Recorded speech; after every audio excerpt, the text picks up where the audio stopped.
Les vamos a pedir que mantengan los micrófonos cerrados a todos los demás mientras estamos en las presentaciones. Y bueno, buenas tardes. Es un gusto para el Colegio de Biólogos de Costa Rica en relación a la celebración del Día de los Museos, que fue el 20 de mayo. Vamos a tener un webinario, una actividad dedicada al aporte al legado histórico y científico y cultural que realizan los museos. Y para esto, pues, hoy nos están acompañando varios de nuestros compañeros. Necesito ahora quitar la pantalla.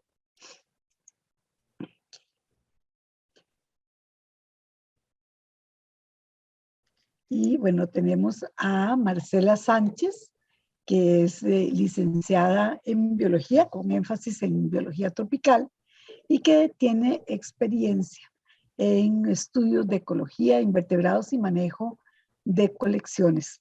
Ella ha trabajado en el manejo de colecciones de insectos y de otros grupos, tanto a nivel institucional como a nivel privado. Luego tenemos al doctor Bernal Rodríguez, quien es director del Centro de Investigación en Biodiversidad y Ecología Tropical de la Universidad de Costa Rica. Es profesor catedrático de la Escuela de Biología de la Universidad de Costa Rica y imparte cursos relacionados con ecología y conservación de mamíferos.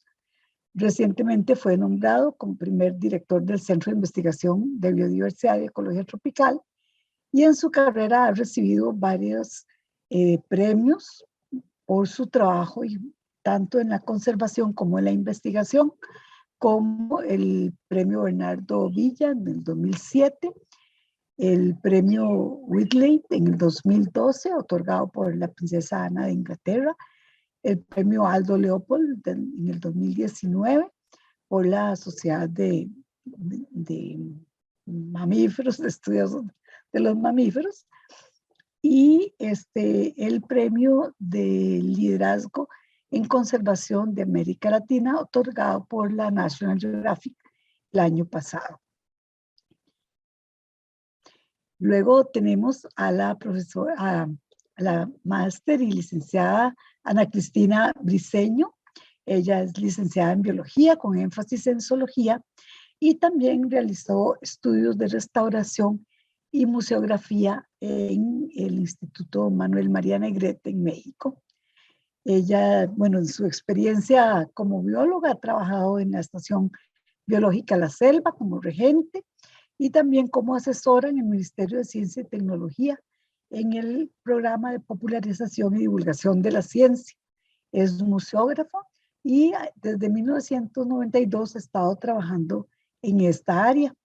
Ha tenido una trayectoria en los proyectos de Centro de Cultura de la Ciencia y la Cultura y sus museos, y fue funcionaria del Centro Costarricense de la Ciencia y la Cultura, que todos conocemos como Museo del Niño. Ha sido directora museográfica del Museo de los Niños y coordinadora del equipo museografía del Museo Penitenciario. También ha sido exdirectora de la marca del Museo de los Niños. Ha realizado consultorías internacionales en este tema también.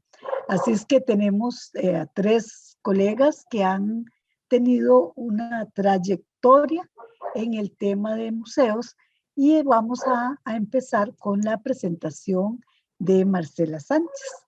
Entonces, Marcela, adelante.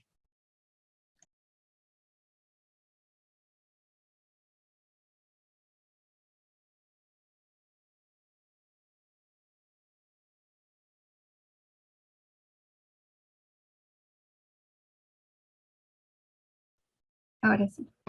Bueno, para mí es un placer estar aquí compartiendo un poquito la experiencia.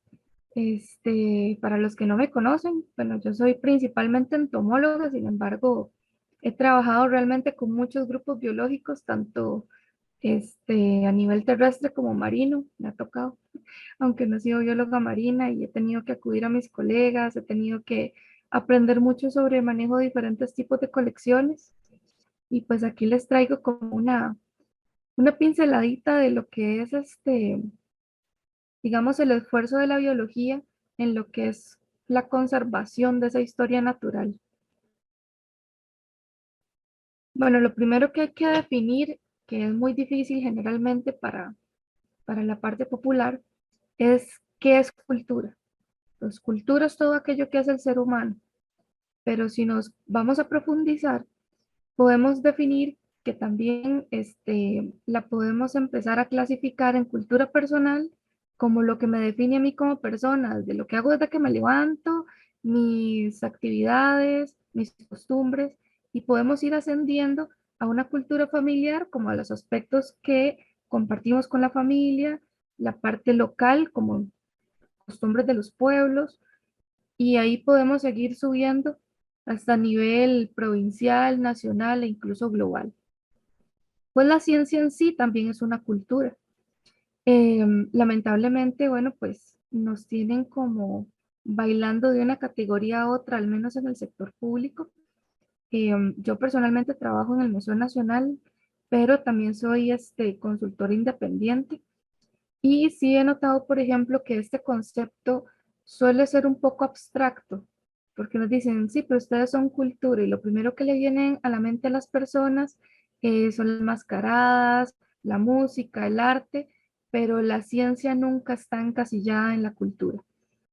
Entonces, ha sido como un reto, tanto a nivel laboral como profesional en general, el tratar de llevar este concepto de la cultura a la mayor cantidad de público posible.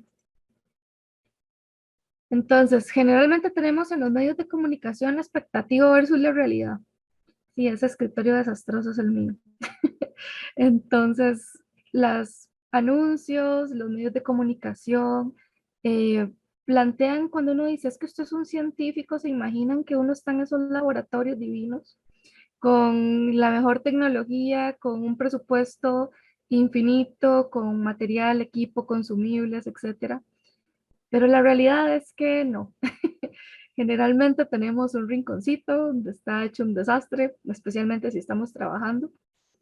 Y muchas veces los biólogos terminamos por comprar de nuestro bolsillo nuestros propios implementos, terminamos comprando nuestros equipos, terminamos comprando cualquier cantidad de materiales porque tal vez donde trabajamos hay alguna necesidad. Más ahora en la realidad nacional es que la cultura no es de interés político. Entonces, dentro de la cultura se va la investigación científica. Al recortar presupuesto y quitar em, podríamos decirlo, el interés o las expectativas de las personas para desarrollar ciencia, estamos reduciendo realmente las oportunidades en la cultura científica de poder desarrollar más, no solo investigación, sino también permitir la educación. A veces llegan personas haciendo tesis y haciendo un montón de cosas y siguen estudiando porque resulta que el campo laboral independiente es un terreno salvaje, como decimos vulgarmente. Y la razón es porque tenemos muchos retos.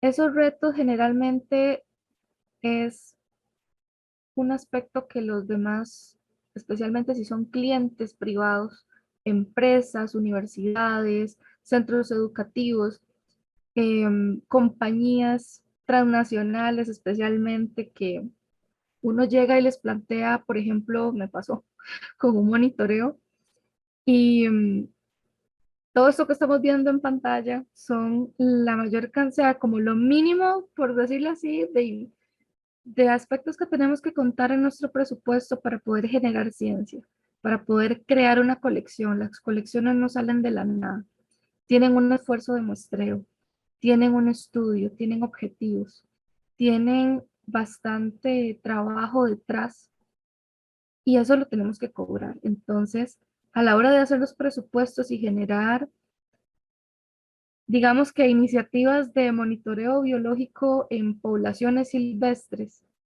Por lo menos los vertebrados son más apreciados, pero los invertebrados se quedan en el campo de, usted me va a cobrar eso para hacer un estudio de abejas, o mira, usted me va a cobrar eso solo para ver cuáles polinizadores están presentes, etcétera.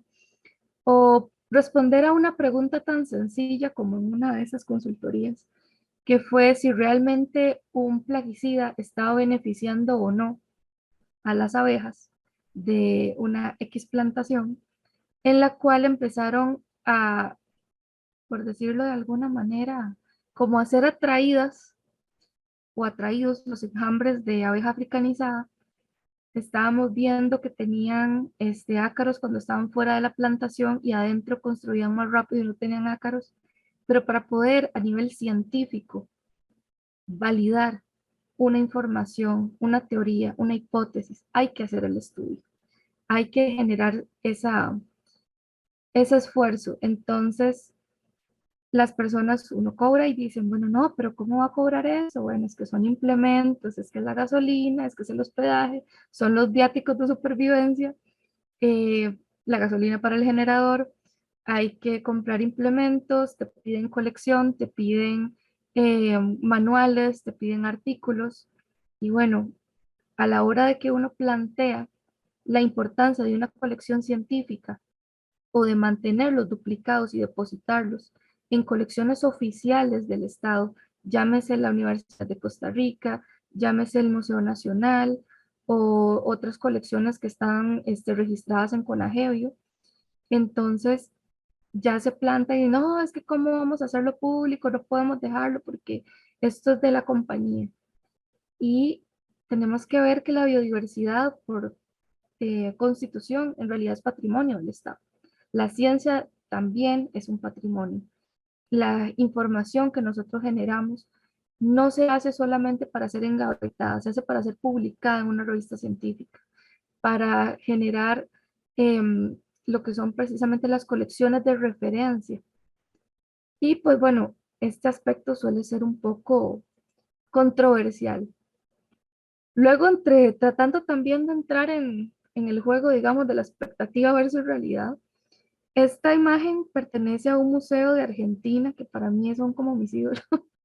Ellos realmente lograron hacer una colección espectacular de aves, este, pero eso que ustedes ven ahí fueron años de esfuerzo, de cualquier cantidad de presupuesto y tratando en el juego, digamos, de la expectativa.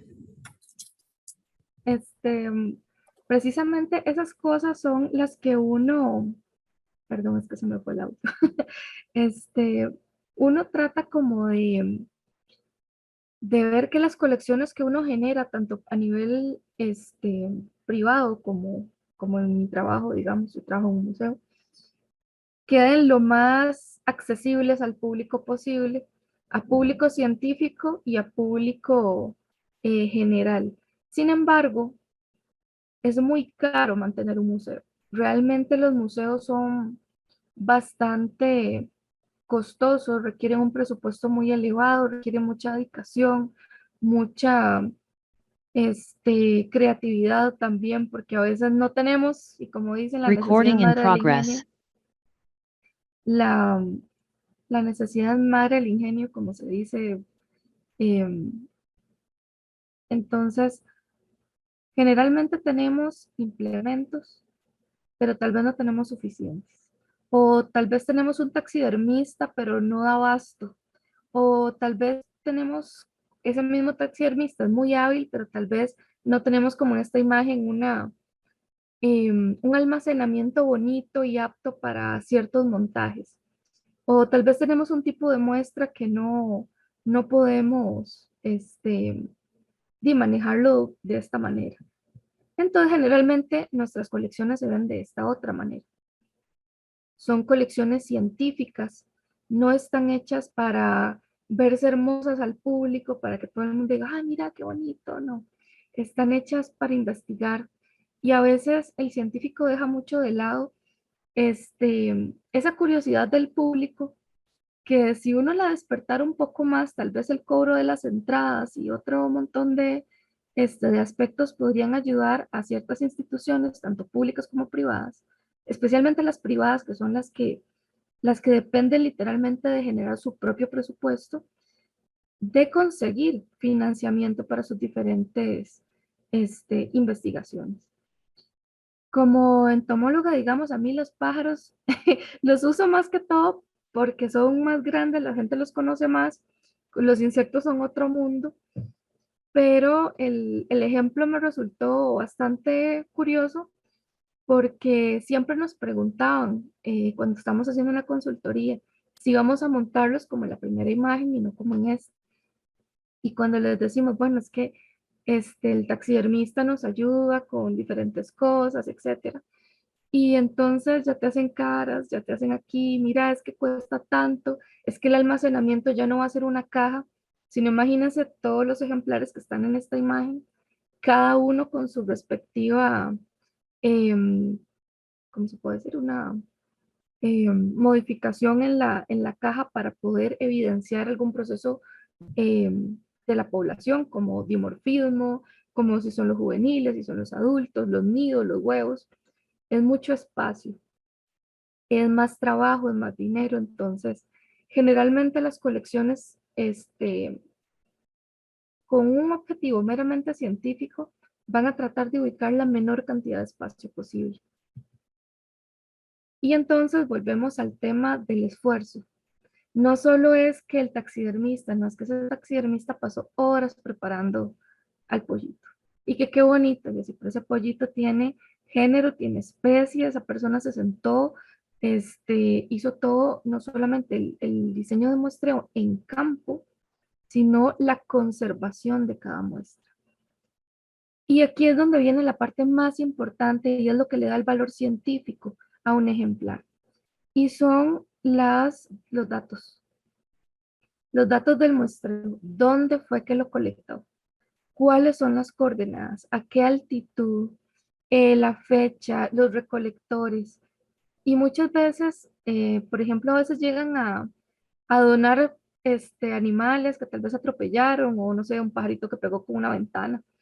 O mira, me encontré este bicho, a ver si te sirve, ¿verdad? Y a veces no te dicen de dónde es. No, no sabemos realmente em, dónde se colectó, cómo se colectó, si realmente chocó con una ventana. Entonces viene una parte que cuando son donaciones o, por ejemplo, estás haciendo una consultoría, pues uno como biólogo tiene o uno espera que los biólogos tengan la disciplina de llevar una libreta de campo. Sin embargo, muchos clientes que nos piden consultoría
antes,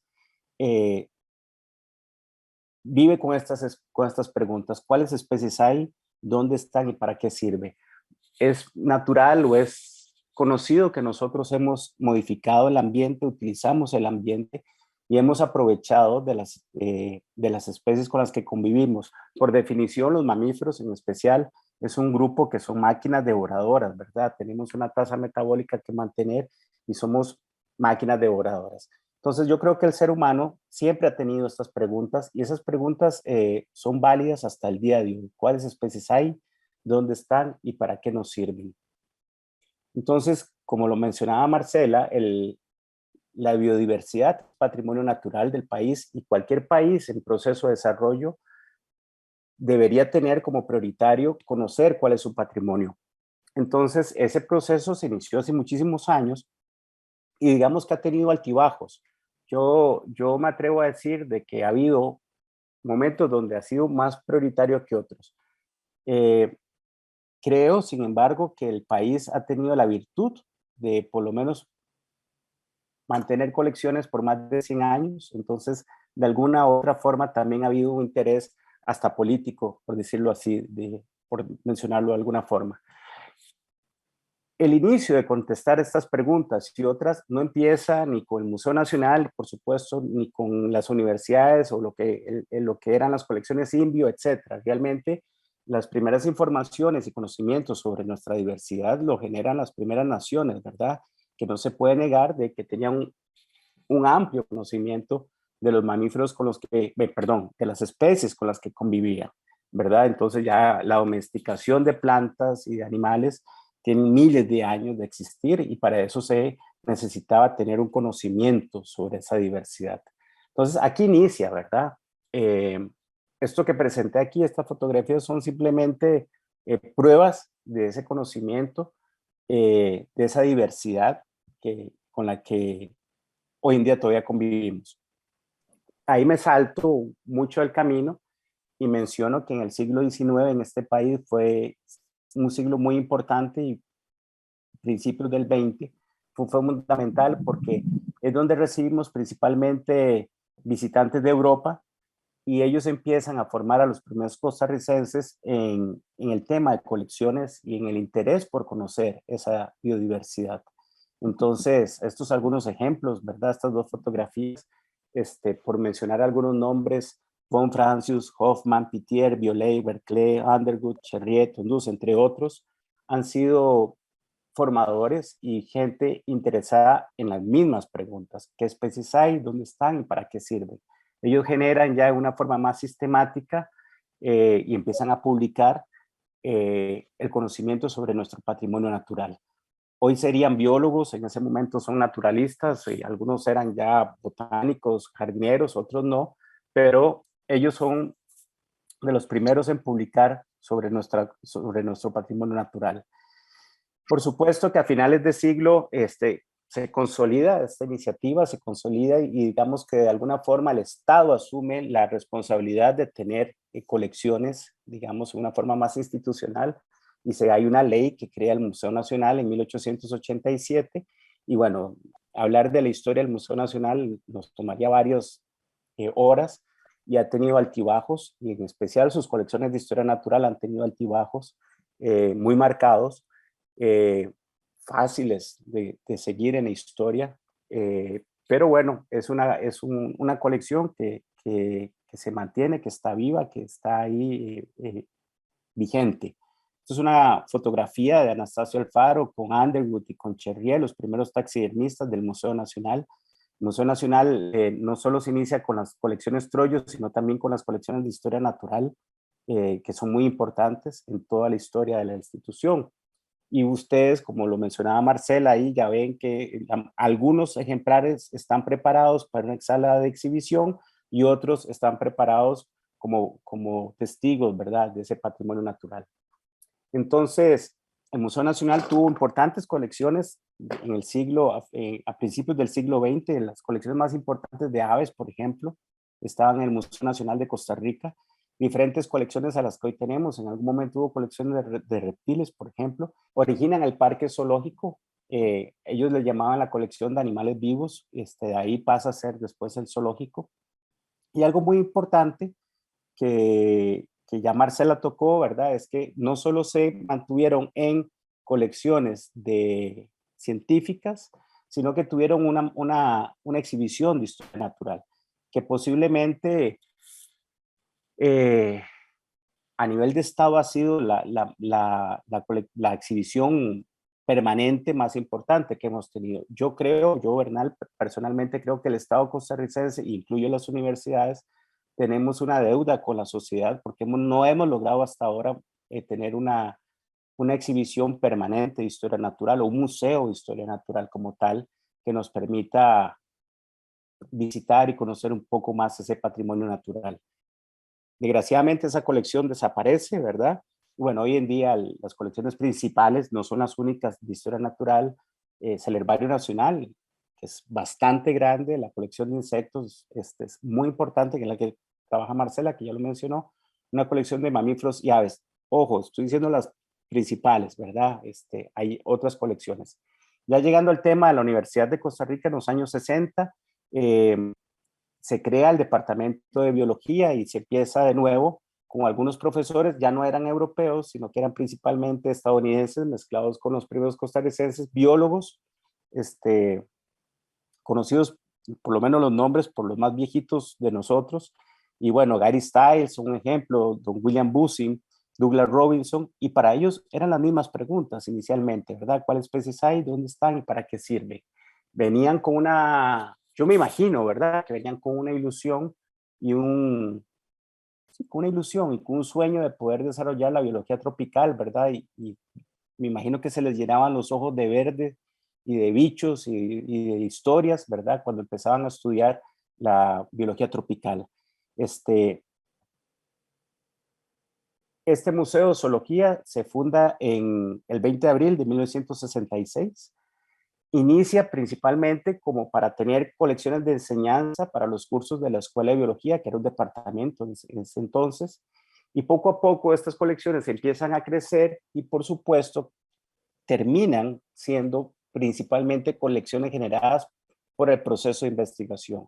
Entonces, las investigaciones, por poner un ejemplo, de don William Bussing, donde tenía que colectar decenas de peces, empiezan a hacer lo que alimenta las colecciones de la Universidad de Costa Rica. Y sí, como lo menciona Marcela, tienen un formato, una forma de preservado para colecciones científicas. Y bueno, tradicionalmente se convierte en un museo principalmente de investigación y no de exhibición, y con colecciones de enseñanza. Recientemente, dentro de ese proceso, la universidad hace un cambio estructural y estas colecciones pasan a ser parte de un centro de investigación que se crea hace escasos 2 años. ¿Por qué? Muy rápidamente explico. Cuando las colecciones pertenecen a la Escuela de Biología, pertenecen a una unidad académica que tiene como obligación cumplir con un plan de estudios a la Vicerrectoría de Docencia. Cuando pasan a ser parte de un centro de investigación, pasan a ser parte ya de la Vicerrectoría de Investigación. Entonces, por decirlo así, el techo cambia y digamos que tienen, por decir algo, se vistieron correctamente, porque son colecciones principalmente de investigación. Ojo, y lo voy a decir más adelante, eso no descarta la función que tienen en los procesos de educación, ¿verdad? Actualmente el Museo de Zoología cuenta con 5 millones de especímenes, ¿verdad? De no todos, como dice ahí, pero de la gran mayoría de los grupos terrestres y acuáticos del país. Destaco estos acuáticos porque realmente es de las pocas colecciones a nivel regional que está bastante completo. Insisto, no de todos los grupos, pero de muchos grupos marinos, ¿verdad? Y bueno, 5 millones es un número considerable. El herbario de la universidad, el Louis Fournier, tiene más de 100,000 ejemplares. Es el segundo más grande del país, después del Herbario Nacional, que es muchísimo más grande. Y aquí menciono, porque me parece que era importante mencionar que hay otras colecciones dentro de la universidad. Por ejemplo, el herbario del Jardín Lancaster, el Jardín Botánico Lancaster, que tiene 18,000 especímenes muy específico del grupo de las orquídeas. ¿cuáles son los legados y dónde hemos aportado en un museo de este tipo, digamos, con este perfil? Porque yo creo que la idea hoy es mostrar diferentes perfiles. El legado son varios. Uno que es el más fácil de ver, el más fácil de cuantificar, es la publicación científica, ¿verdad? Yo creo que eso son números, básicamente.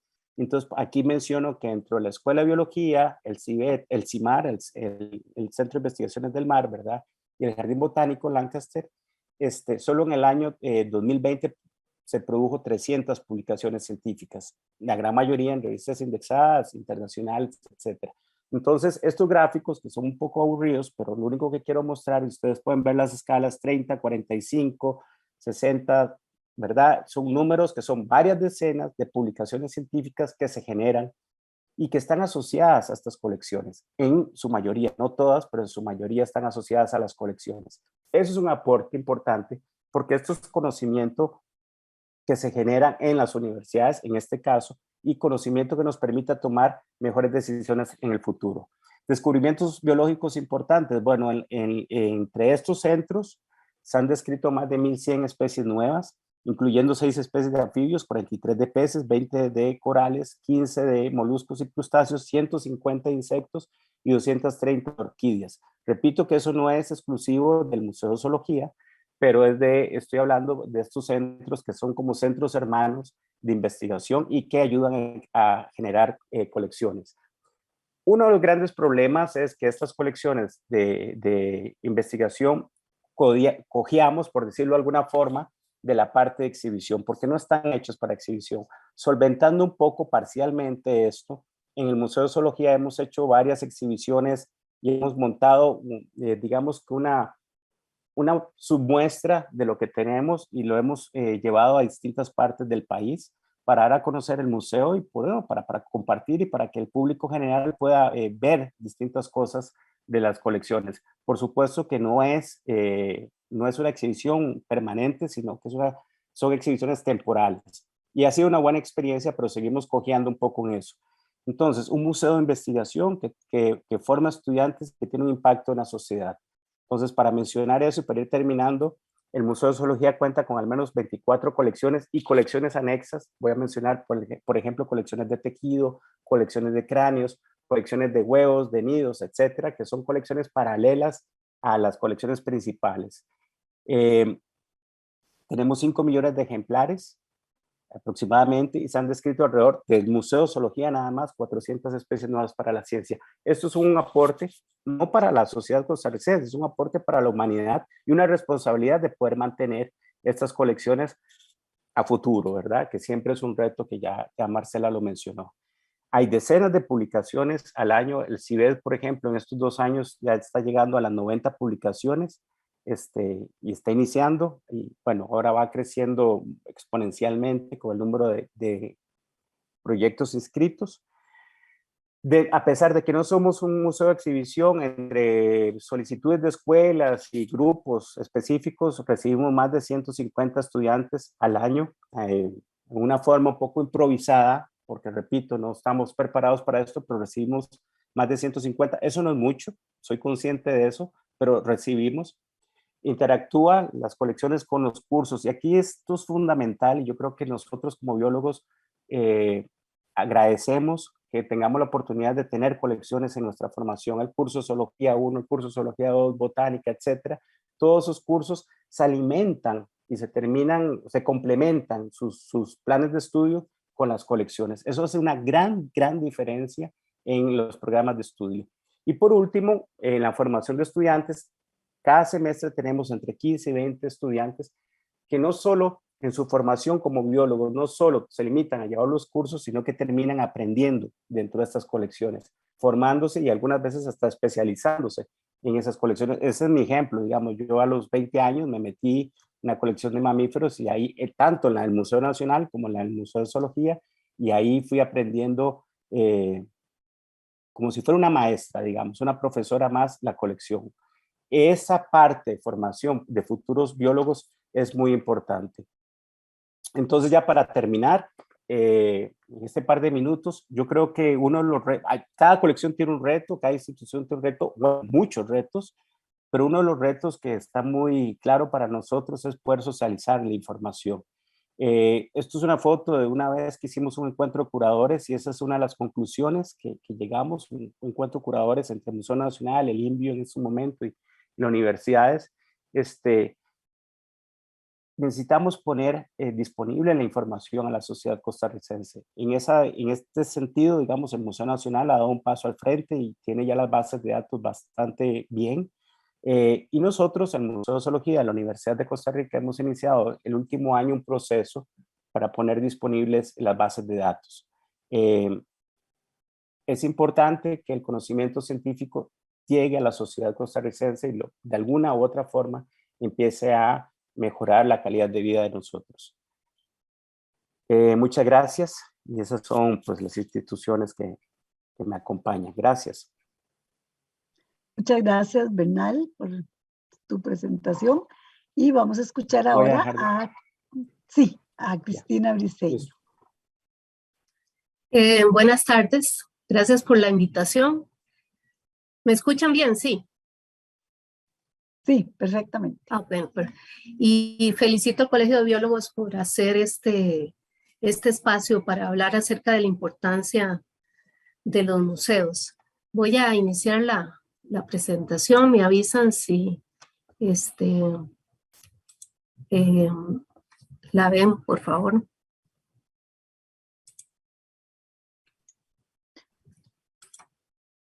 No, todavía no.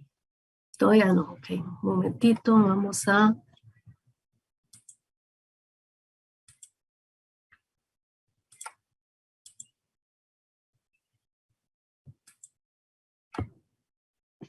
¿Listos?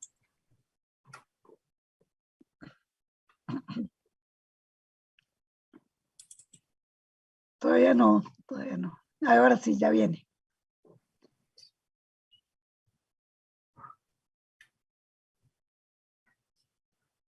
Ok, estamos ya.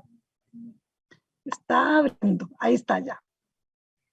Sí, ok. Ahora sí. Bueno,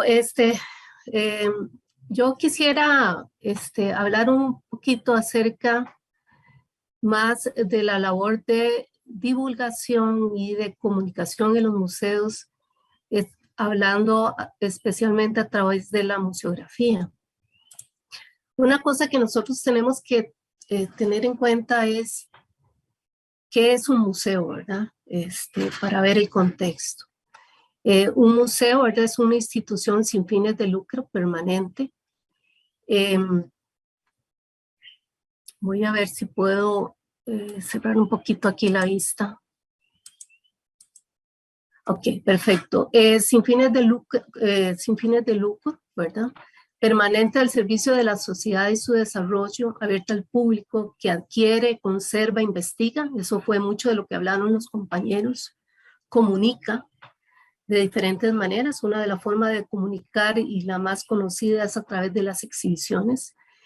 Y expone el patrimonio material e inmaterial de la humanidad y su medio ambiente con fines de educación, estudio y recreo. Entonces los museos tienen un papel muy importante como lugares de investigación, de educación, de patrimonio, ¿verdad? Lamentablemente, los museos siempre se ven enfrentados al problema del financiamiento para lograr llevar a cabo su misión. Y dentro de esta amplia definición de museos, bueno, hay una gran diversidad. Están los museos de antropología, de arte, arqueológicos, etnográficos, nacionales, de ciencias naturales, tecnológicos, temáticos. Hay museos comunitarios, históricos, etcétera, museos de sitio. Dentro de esta particularidad están los museos de niños, en el cual yo tuve la oportunidad de trabajar por mucho tiempo. Tenemos miles de museos en el mundo, ¿verdad? Cada uno complementa y realiza diferentes acciones en los ámbitos para los que están definidos. Perdón, me fui para atrás. Ok.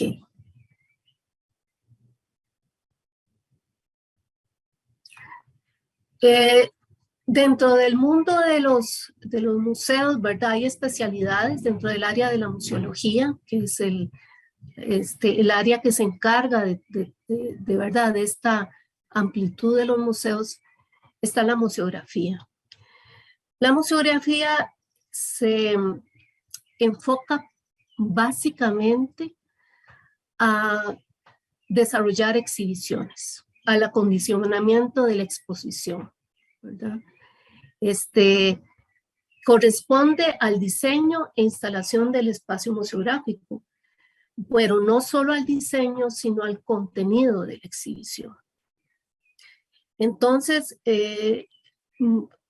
son espacios que contienen elementos, pueden ser objetos, algunos son que desarrollamos alguna serie de dispositivos, algunas veces interactivos, para poder realizar un proceso de comunicación con el público acerca de lo que hemos definido para la exhibición.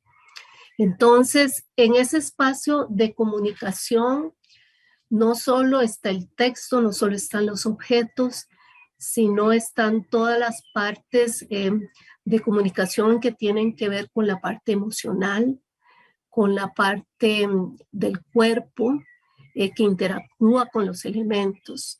Y la idea de las exhibiciones es crear experiencias con los visitantes y de comunicar. Y nos vemos enfrentados muchas veces al desarrollo durante las exhibiciones, cómo hacer ese proceso de comunicación interesante para el público, cómo podemos muchas veces bajar la información técnica y científica al público para poder comunicar de una manera adecuada lo que nos hemos planteado para las exhibiciones. Los museos de niños son museos que se especializan en desarrollar exhibiciones para niños y sus familias. Y están muy centrados en los visitantes, ¿verdad? Para ver los intereses de los niños y organizando y produciendo exposiciones y programas que tienen que ver básicamente para estimular la curiosidad y motivar el aprendizaje. Entonces son museos muy particulares, ¿verdad? Muchos, ellos están centrados en el público. En realidad las colecciones no son tan importantes en el sentido de que más bien las colecciones se utilizan para que sean, digamos, utilizadas por los visitantes. Se centralizan en el aprendizaje, en la manera en que los niños aprenden de forma natural, de una manera lúdica e interactiva. Entonces, este tipo de museos complementan mucho a los museos, como puede ser el Museo Nacional o el Museo de Zoología u otros museos, más de carácter que están muy enfocados en, por supuesto, y muy importante, en las colecciones y en la investigación.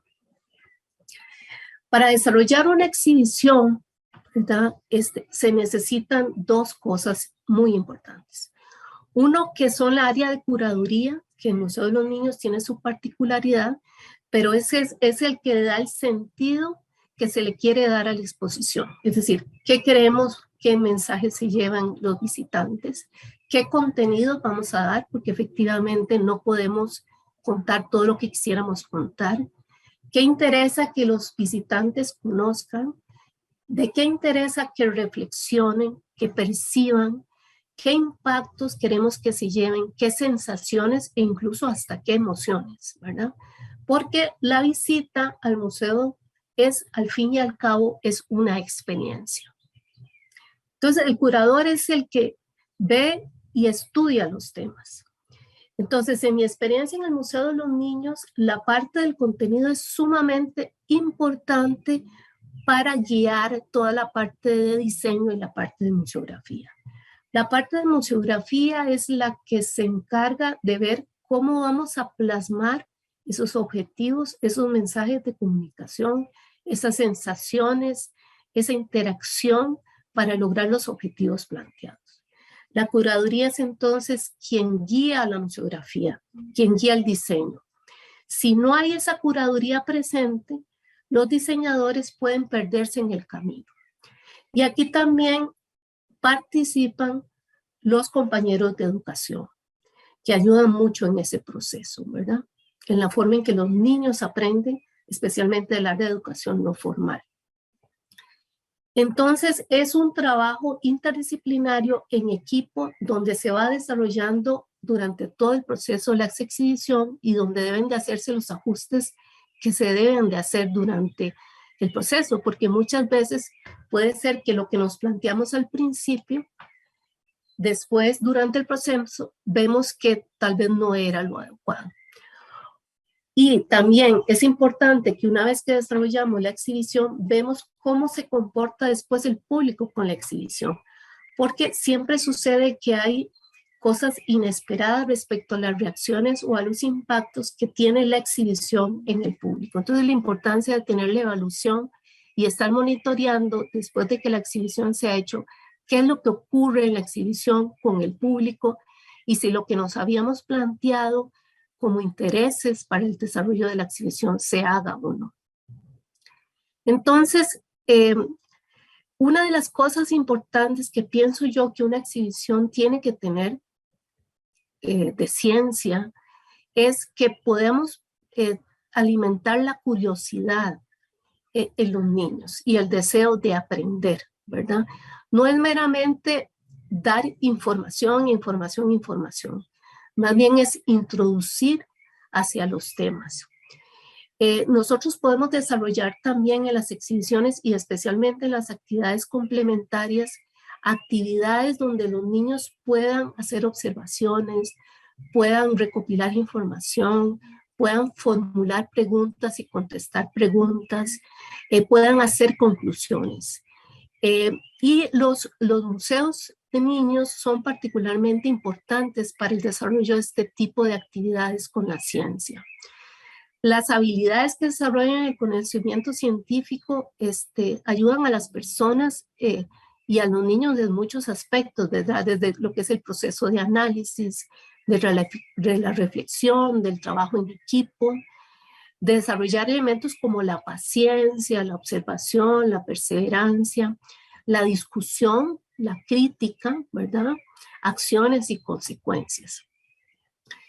Y también los museos son muy importantes y eso lo tratamos de trabajar mucho en el Museo de los Niños sobre la importancia del patrimonio cultural y natural, sobre conocer nuestro ambiente, sobre reflexionar sobre nuestro ambiente, de las acciones y las consecuencias que estamos haciendo en nuestro ambiente. Bueno, la imagen de la izquierda es un poco de las actividades que se hacen en las áreas verdes en el Museo de los Niños acerca de la recuperación de las áreas verdes. Y el de la derecha es una exhibición que tiene que ver con la percepción, que podría verse como un juego, pero es la curaduría la que explica y la que hace que las personas perciban la forma en que nuestro cerebro interpreta la realidad relacionada con las ilusiones y la forma en que nuestro cuerpo realiza el equilibrio.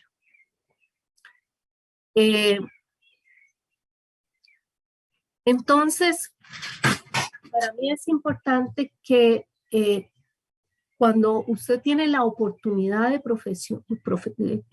¿verdad? En ejerciendo la profesión, de poder influir en la institución en que usted está, de incluir la importancia de las ciencias biológicas y que sea relevante a la hora del desarrollo de las exhibiciones y el desarrollo de las actividades educativas no formales. Y hay una gran amplitud de actividades que se pueden hacer con el público que son interesantes para las familias y los niños y que son complementarias entre diferentes profesionales.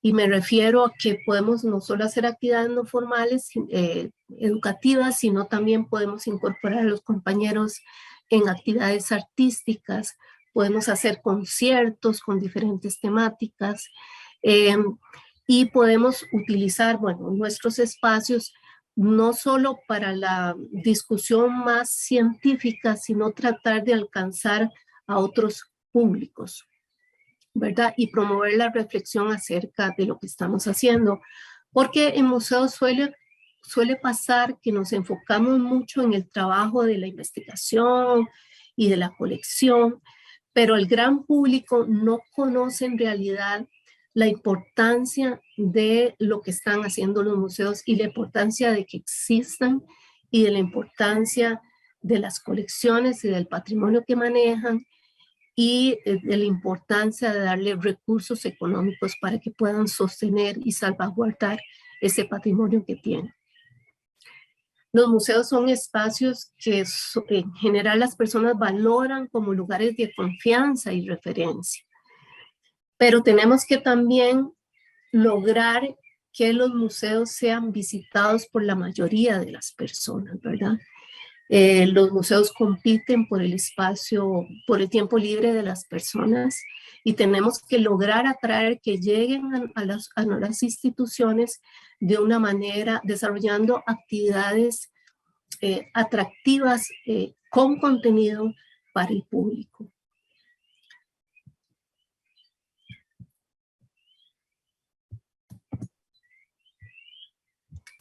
Bueno, en conclusión, lo que yo quería referirme es a la parte del trabajo que deben de realizar los museos en la parte de la divulgación, del desarrollo de públicos, de desarrollar exhibiciones que sean más atractivas a los visitantes, de atraer a las familias a nuestros espacios y de trabajar mucho con otros profesionales de la institución o externos o ayudarlos de manera conjunta y complementarlos para poder llevar un mensaje más amplio y comunicar la importancia del desarrollo de la labor que realizan los museos.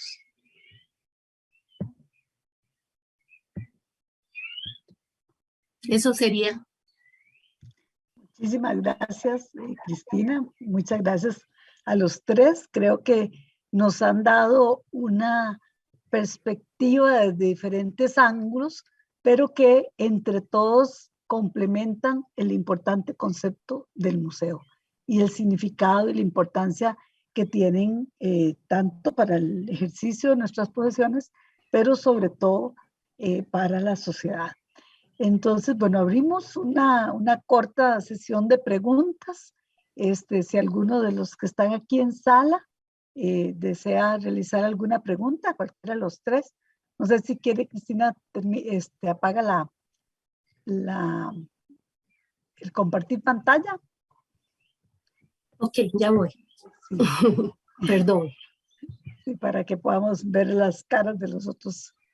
Sí, si alguien puede levantar, pueden usar la manita de reacciones o hacer las preguntas también por chat si desean hacer alguna pregunta.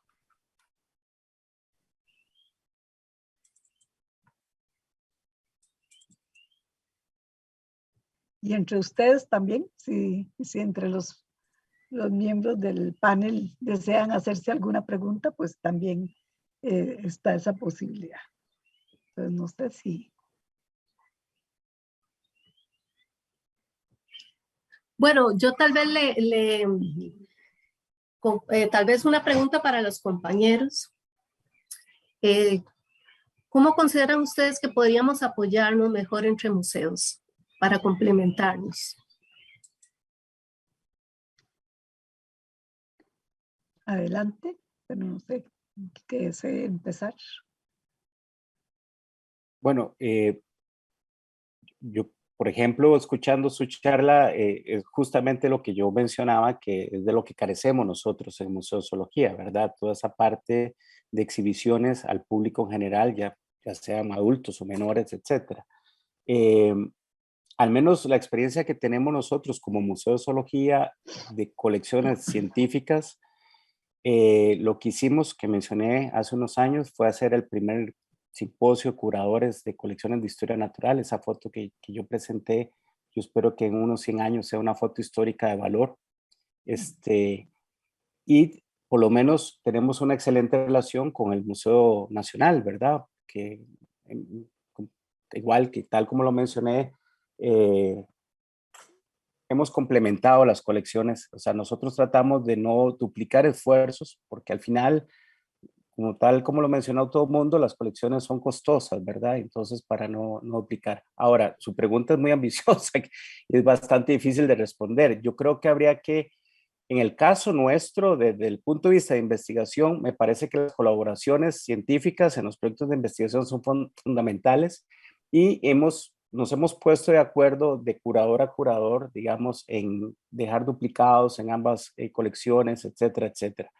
Pero en el caso de colecciones de exhibición, pues ahí yo estaría fuera de la conversación, porque nosotros no la tenemos y sé lo complejo que puede ser. Bueno, en mi caso yo he trabajado con algunos y proyectos privados y pues se han logrado cosas bastante bonitas. Sin embargo, volvemos al problema de que a veces transmitir el conocimiento científico, como usted ya lo decía, es muy difícil porque hay que ponerse en los zapatos del público y tal vez el científico, o nosotros siempre estamos pensando en proyectos de investigación, siempre estamos pensando en publicar. Al menos yo soy una que me cuesta un poco, digamos, tal vez ponerme en los pies de las personas. Sin embargo, en muchas ocasiones que hemos tenido, por ejemplo, en fincas privadas o así, o qué sé yo, en algún rescate de colmenas de abejas de Meliponium y también de abejas sin aguijón, a veces sucede que el ejemplar no tiene de dónde está originalmente. Entonces no tiene los datos científicos para que pueda ser considerado un ejemplar de colección científica. Pero el material está bonito, está bien conservado. Entonces yo lo que hago es que casi siempre los sitios les dejo, ya sean colmenas, nidos, a veces me toca una vez preparar huevos incluso. Lo que se hace es tratar de hacer material que esté disponible para exhibición, porque también nos sucede que con los insectos, sí, sería genial tener una exhibición permanente, pero ellos se decoloran, se deterioran. Sí, se ven bonitos el primer mes, ya después del segundo mes empiezan a ir poquito a poco opacándose hasta perder por completo el color y hay que estarlo reemplazando y pues tampoco tenemos como, como tanto tiempo ni presupuesto disponible, es un poco caro, pero yo sí pienso que todos los museos deberían tener convenios entre sí, no solamente para compartir esa información científica, que como bien lo decía Bernal, hay una importancia enorme en que los datos científicos, las bases de datos estén accesibles, porque podemos generar información con eso. Pero también los artículos científicos, los descubrimientos de cada museo son muy importantes y creo que perfectamente se puede compartir información, porque al final, al igual que los ejemplares y al igual que la biodiversidad, la ciencia es patrimonio de la humanidad. Entonces, creo que sería como más por esa línea y se podrían aprender, digamos, entre museos diferentes, este, mm, se podría decir, esfuerzos para que no, como decía Bernal, que no se duplique y no estemos invirtiendo, inventando el agua tibia, si tal vez el otro museo ya lo estaba haciendo. En el caso del Museo de los Niños está más enfocado en exhibir, el Museo Nacional es más de investigación, el Museo de la Universidad de Costa Rica también. Entonces, creo que esa información podría proyectarse, compartirse. Por ahí creo que iría un poco más el asunto, porque como mencionaba, cuando un ejemplar se prepara para colección científica, el atractivo para el público no es así como que muy, muy bonito ni muy estético. Gracias, Marcela. Hay una pregunta en el chat, dice de que si hay algún proyecto para realizar exposiciones itinerantes en las zonas rurales. ya que esto sería muy interesante para fomentar conocimiento y conciencia. Y luego también hace un comentario de que hay, digamos, legislación que limita la generación de conocimiento, digamos, por las limitaciones de obtener especímenes para dar respaldo a este conocimiento. Bueno, yo quisiera aquí meter mi cucharita, ¿verdad? Antes de darle la palabra, porque en una experiencia que tuvimos cuando se realizó el inventario de la zona norte, que fue en 1977, una cosa así. Y cuando estábamos en el inventario, que era un equipo conjunto de todos los frentes, de todo, era la parte botánica, la parte insectos, mastozología, herpetología, ornitología, o sea, todos juntos. Y entonces, en cada uno de los pueblitos que estuvimos colectando, se hizo una exposición y vinieron los de la gente de la escuela y los del pueblo. Bueno, tuve unas fotos lindísimas de ese trabajo, pero fue realmente, digamos, las cosas que la gente preguntaba y se interesaba, o sea, fue realmente una experiencia muy, muy, muy, pero sí, muy linda. Y yo creo que es como algo que se podría buscar aprovechar. O sea, yo sé que las universidades, ¿verdad? Tienen sus colecciones, mover una colección tiene riesgos, temas de protección, o sea, pero habrán algunos elementos o cuando se está haciendo la colecta, que se pueda hacer ese compartir con las comunidades o, por ejemplo, a través del sistema de bibliotecas nacionales. Se puede buscar, digamos, una forma de llevarlo. Pero bueno, ¿qué comentarios tienen ustedes al respecto?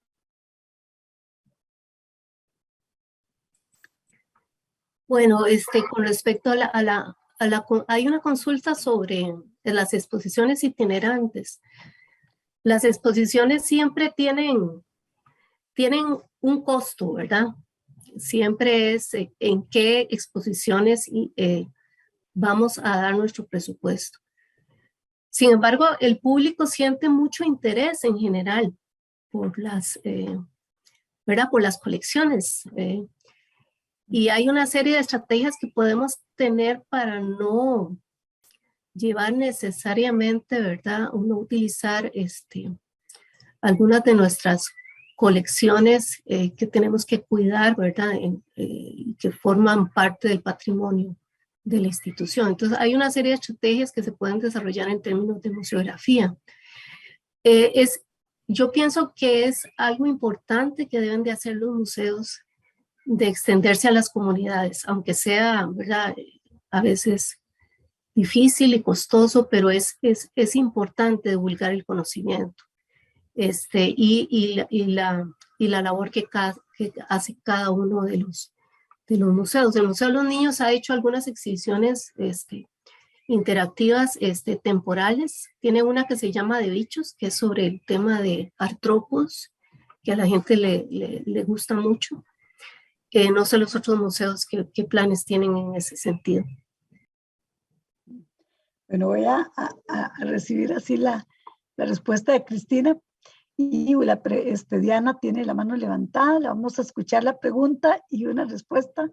Y yo, con 1000 disculpas, pero sí necesitamos terminar porque tengo que presentarme en una reunión muy importante donde necesito defender los intereses de los biólogos. Entonces tengo que estar ahí. Adelante, Diana. Hola, ¿qué tal? Buenas tardes. Antes que nada, pues quiero felicitarles por la labor que hacen los 3 expositores y también, pues también agradecerles por la información que nos proporcionaron sobre la historia del acervo cultural, de las colecciones y de los museos en Costa Rica.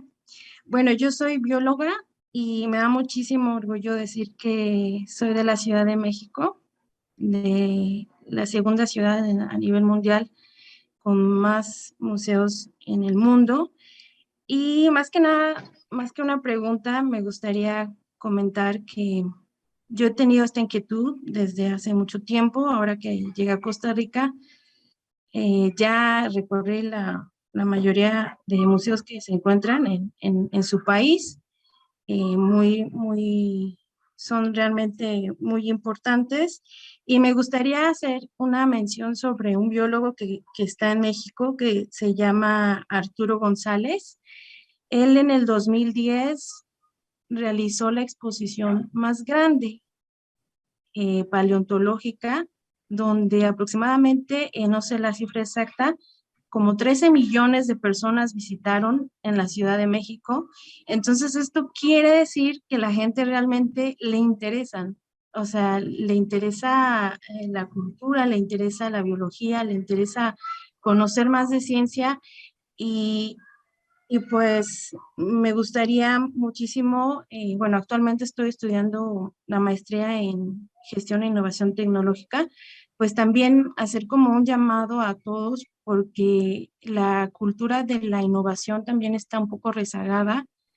Es triste escuchar que no hay financiamiento, que no hay innovación, que la gente no se preocupa mucho por eso, pero sin embargo yo creo que sí hay una esperanza, sí existe, o sea, sí existe que la gente le interesa, que la gente, si existiera en alguna, no sé, alguna provincia, en el centro de la provincia, por ejemplo, Alajuela o en Cartago o así, algún museo que llamara la atención, la gente sí iría, sí lo visitaría. Entonces es un gran reto para los biólogos, es un gran reto para las personas, para los historiadores, para las personas que les llama la atención la cultura de la innovación.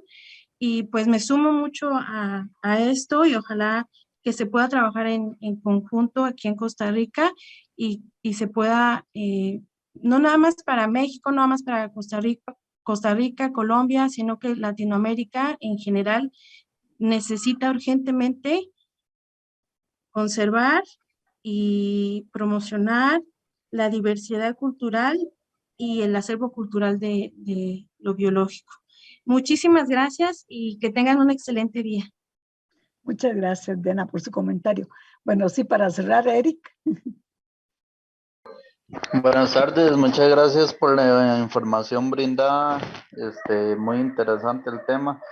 Y bueno, lo que quisiera consultar es, hoy en día, ¿cuánto es el apoyo, cuánto es lo que se fomenta las visitas por parte de escuelas o colegios a visitar los museos? ¿Qué tanto lo fomentan? Porque... Ay, se me salió. Porque también creo que gran parte de que se visite o se tome más en cuenta los museos va de la mano que los directores, profesores fomenten esas visitas, esas giras a los museos para poder apoyar de cierta manera a todos ustedes, ¿verdad? Que ya hay, como que hoy en día la juventud se se va olvidando de la importancia cultural que preservan los museos, ¿verdad? Sería como por ahí la consulta. ¿Quién le puede contestar? Digamos, la pregunta sería más bien para el Ministerio de Educación. Yo percibo lo que usted dice, yo percibo que cada vez hay menos visitantes formales de las escuelas y en parte yo creo que también es porque cada vez es más difícil sacar a los niños de las escuelas, esa es la impresión que tengo yo. Pero aparte de eso, yo creo que los museos los museos de exhibición tienen un gran reto que es que este mundo cambia muy aceleradamente, ¿verdad? Y por ejemplo, la gente joven percibe las cosas muy distintas a como las percibo yo. Digamos, el nivel de atención de ellos es muy distinto al mío, etcétera, etcétera. Y es un reto estarse manteniendo, por decir algo, a ese nivel de cambios tecnológicos ¿verdad? Para ser atractivos y ser modernos para la gente joven, cuando bueno, las instituciones son más lentas, ¿verdad? Para ese tipo de cambios. Pero sí, rescato lo que usted menciona, de que hay que incentivar visitar los museos, claro que es importantísimo, y se crea una cultura. Yo visitaba el Museo Nacional de niño y ya hace 2 semanas estaba otra vez recorriendo las salas del Museo Nacional. Yo creo que es importante eso, claro. Ahí para también aunar la cuñita. Bueno, yo trabajé por mucho tiempo en una empresa de educación privada, digamos, de educación ambiental. Y pues hacíamos giras también con muchos colegios, mucho. Salíamos a visitar museos, a hacer diferentes giras de educación, también incluso al campo, parques nacionales. El reto aquí es precisamente el hecho de que es muy costoso sacar a los chicos. Entonces, por ejemplo, para una gira a una escuela pública, las giras se organizaban y se ofrecían desde principio de año para que pudieran costearlas, porque tampoco existe, digamos, como que los museos tengan el presupuesto para pagar una buseta y los seguros, porque cuando un menor de edad sale, hay que tener no solo consentimiento de los papás, sino además tienen que tener un seguro eh, por ese viaje. Entonces, es complejo. Sí existen empresas que se dedican exclusivamente a eso, a vender giras de educación ambiental y cultural, pero sí, digamos, en este momento están quedando por fuera. Como decía Bernal, es un tema para el Ministerio de Educación. Están quedando por fuera los colegios y escuelas públicas, que son los que menos tienen acceso al lujo de poder pagar una gira, de poder pagar un día entero de excursión. Sí, muy cierto eso.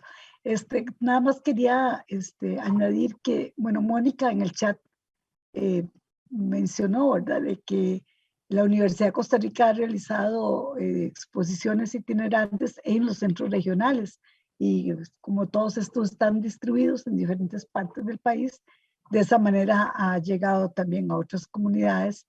Eso fue antes de la pandemia, fue lo que le entendí, bueno, pero sí es también una forma de proyectarse de parte de las universidades. Yo les pido las disculpas a todos, ¿verdad? Porque sí, definitivamente ya tengo que cerrar, pero agradecerles realmente, bueno, tanto los 3 expositores que nos han acompañado como el público. Hoy tuvimos una muy buena participación, tanto aquí en la sala de Zoom como en el Facebook, lo que quiere decir el interés que el tema despertó, y eso pues nos alegra mucho haber puesto en la mesa algo que hubo tanta reacción positiva, y agradecerles a los expositores su participación y a todos ustedes. Muchísimas gracias y bueno, esperamos seguir contando con su colaboración. Estos webinarios se hacen una vez al mes, pero y los temas son muy variados. Recibimos solicitudes, o sea que si alguien tiene interés particular en un tema, nos lo puede proponer, pero también por lo general buscamos una de las tantas efemérides del mes para dedicarlo a ese tema. Y en este mes se nos quedó pendiente la de biodiversidad, pero la vamos a hacer porque estamos exactamente coordinando con el Colegio de Biólogos, con la Federación de Colegios de Biólogos de México, para hacer una actividad en conjunto. Entonces ahí les vamos a dar a conocer qué sería sobre el tema de biodiversidad. Bueno, buenas tardes a todos y muchísimas gracias. Muchas gracias. Muchas gracias. Hasta luego. Gracias.